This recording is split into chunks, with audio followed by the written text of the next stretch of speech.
유재수는 제가 네. 안행위에서 예.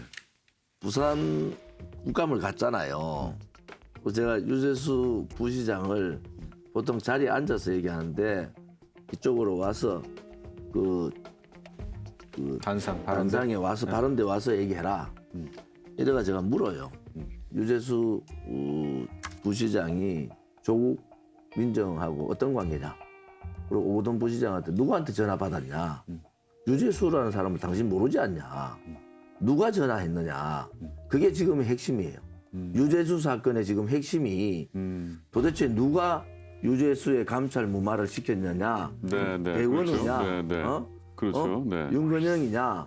그렇지 않으면 조국이냐? 서희 같이 공모했느냐? 이 얘기잖아요. 그렇죠. 네. 정확하게 내가 물었는데 언론에 안 나더라고. 그런데 결과는 저는 정보가 좀 있잖아요. 그래서 이 유재수 사건이 그냥 단순한 감찰 무마가 개인 비리의 감찰 문화가 아니고 금융농단이다.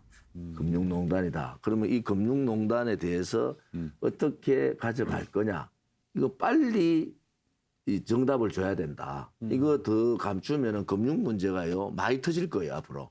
그래서 이 부분은 더 많이 터질 가능성이 많고 저도 정보가 많이 있는데 이거를 막지 않고 조국 대처하는 식으로 하다 보면은 호미로 막을 거를 가래로도 못 막는다. 이렇게 말씀드립니다. 자, 제가 이것은 네. 우선 감찰 무마라는 말은 단어 자체가 성립이 되지 않는다라는 거예요. 그 이유를 제가 말씀드릴게요.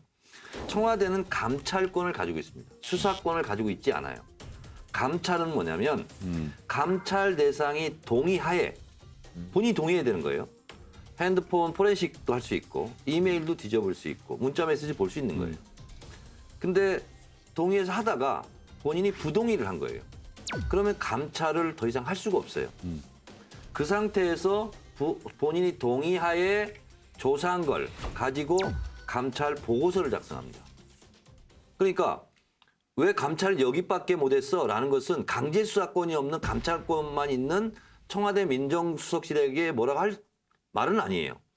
그래서 감찰 보고서를 가지고 그때까지만 감찰된 걸 가지고 검찰에 수사 의뢰를 할 거냐 아니면 해당 부처에 이첩을 해서 징계를 요청할 거냐 하는 것은 판단 영역이에요. 판단 영역이 범죄는 아니잖아요.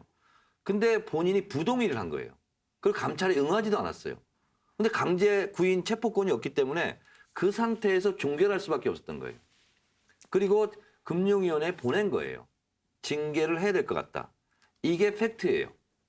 그러면 조국 민정수석, 박형철 반부패이사관, 백원의 민정비서관 셋이 감찰 보고서를 보고 이거는 금융위에 통보해서 징계를 요청하는 것이 맞겠다 하고 통보를 한 거예요. 근데 알고 봤더니 감찰을 통해서 알고 있던 것보다 강제 수사를 해보니 검찰에서 부정비리가 이렇게 있더라.